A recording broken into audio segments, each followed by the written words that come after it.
సాక్షి TV ప్రసారాలను నిలిపివేయడం చట్టరీత్యా నేరం. సాక్షి టీవీ ప్రసారాల కోసం మీ స్థానిక కేబుల్ ఆపరేటర్ను వెంటనే సంప్రదించండి. డిటిహెచ్లో ఇంటర్నెట్లో కూడా సాక్షి టీవీ ప్రసారాలను వీక్షించవచ్చు.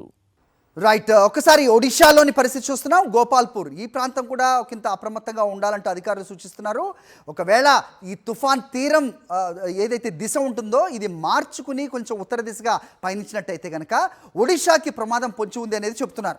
గోపాల్పూర్ ఏదైతే ఉందో ఇక్కడ కూడా తీరం దాటే అవకాశాలు లేకపోలేదు. ఎందుకంటే ఒక 50 కిలోమీటర్ల రేడియస్ని అధికారులు చెప్తున్నారు. కాకినాడకు అటు ఉత్తరం కానీ ఇటు దక్షిణ దిశగా కానీ తుఫాన్ కదిలినట్టయితే కనుక ఒడిశాలోని గోపాల్పూర్ తీర ప్రాంతం ప్రభావం అయ్యే అవకాశం ఉన్న నేపథ్యంలో ప్రస్తుతం అక్కడ కూడా మత్స్యకారులందరూ కూడా వారి అలలను అక్కడి నుంచి తీసేస్తున్న దృశ్యాలు మనకు కనిపిస్తున్నాయి.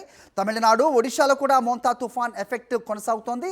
చెన్నైతో పాటుగా ఉత్తర తమిళనాడు జిల్లాలో కూడా భారీ వర్షాలు కురుస్తున్నాయి.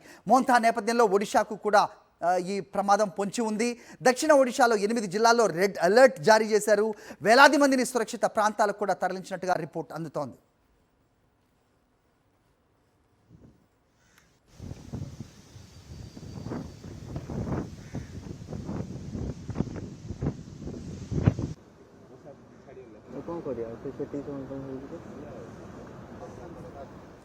రైట్, ఇది కేవలం ఆంధ్రప్రదేశ్ కాదు, దిగువన ఉన్న తమిళనాడు, ఎగువన ఉన్న ఒడిశాలో కూడా ఈ తుఫాన్ ప్రభావం ఉండబోతోంది అని చెప్తున్నారు.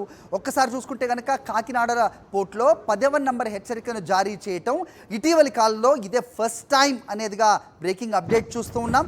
సో కేవలం ఆంధ్రప్రదేశే కాదు, ఇది తమిళనాడు, ఒడిశాలో కూడా దీని ఎఫెక్ట్ కొనసాగుతోంది. ప్రస్తుతం చెన్నైలో అయితే భారీ వర్షాలు కురుస్తున్నట్టుగా కూడా తెలుస్తోంది. చెన్నైతో పాటు ఉత్తర తమిళనాడు జిల్లాలో కూడా భారీ వర్షాలు కురుస్తున్నాయి. మోంతా నేపథ్యంలో ఒడిశా కూడా అప్రమత్తమైంది. ఒకవేళ ఈ తుఫాన్ తీరం ఎక్కడైతే దాటుతుందో ఈ దిశ కొంచెం మారినట్టయితే కనుక ఇది ఒడిశా గోపాల్పూర్లో తీరం దాటే అవకాశం ఉన్న నేపథ్యంలో ఆ ఇంపాక్ట్ ఎక్కువగా ఉంటుంది. కాబట్టి తీర ప్రాంత ప్రజలు చాలా అప్రమత్తంగా ఉండాలని కూడా హెచ్చరికలు జారీ చేసిన నేపథ్యం. దక్షిణ ఒడిశాలో 8 జిల్లాల్లో రెడ్ అలర్ట్ జారీ చేశారు. వేలాది మందిని సురక్షిత ప్రాంతాలకు తరలించారు. ప్రస్తుతం గోపాల్పూర్ దృశ్యాలు చూస్తున్నాం మనం.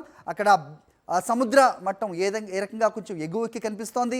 అలల ప్రభావం కూడా ఏ రకంగా ఉందో అనేది మనకి విజువల్స్లో ఖచ్చితంగా చూడొచ్చు. మరోవైపు చెన్నైలో ఈ తుఫాన్ ఎఫెక్ట్ కనిపిస్తోంది. అలాగే ఉత్తర తమిళనాడు జిల్లాల్లో కూడా భారీ వర్షాలు కురుస్తున్నట్టుగా కూడా రిపోర్ట్ అందుతోంది.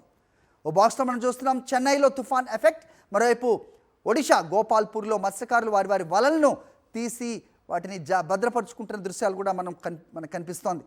ఈ సైక్లోన్ వాల్ 50 కిలోమీటర్లు ఉంటుందని అంచనా ఉన్న నేపథ్యంలో ఇది కాకినాడకు దిగువన 50 కానీ ఎగువన 50 కానీ వెళ్ళే అవకాశం ఉంది. అలా ఒడిశా తీరం వైపు వెళ్తే కనుక గోపాల్పూర్లో ఇది తీరం దాటుతుంది. తీరం దాటేటప్పుడు గస్ట్ స్పీడ్ దాదాపు 100 నుంచి 110 కిలోమీటర్ల వేగంతో గాలులు వీస్తాయి. అదే రీతిలో అలలు కూడా ముందుకు వస్తాయి. సో భారీ వర్షాలు వచ్చే అవకాశం ఉన్న నేపథ్యంలో అందరూ కూడా అప్రమత్తంగా ఉండాలి అనేది చెప్తున్నారు.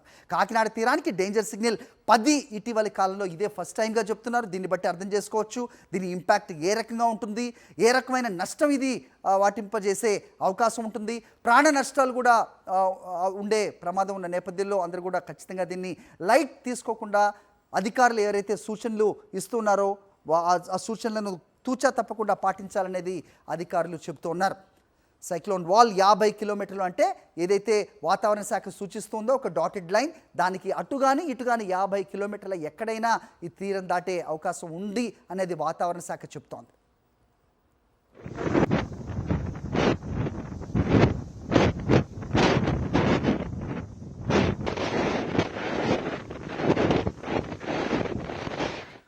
సాక్షి టీవీ ప్రసారాలను నిలిపివేయటం చట్టరీత్యా నేరం. సాక్షి టీవీ ప్రసారాల కోసం మీ స్థానిక కేబుల్ ఆపరేటర్ను వెంటనే సంప్రదించండి. డిటిహెచ్లో ఇంటర్నెట్లో కూడా సాక్షి టీవీ ప్రసారాలను వీక్షించవచ్చు.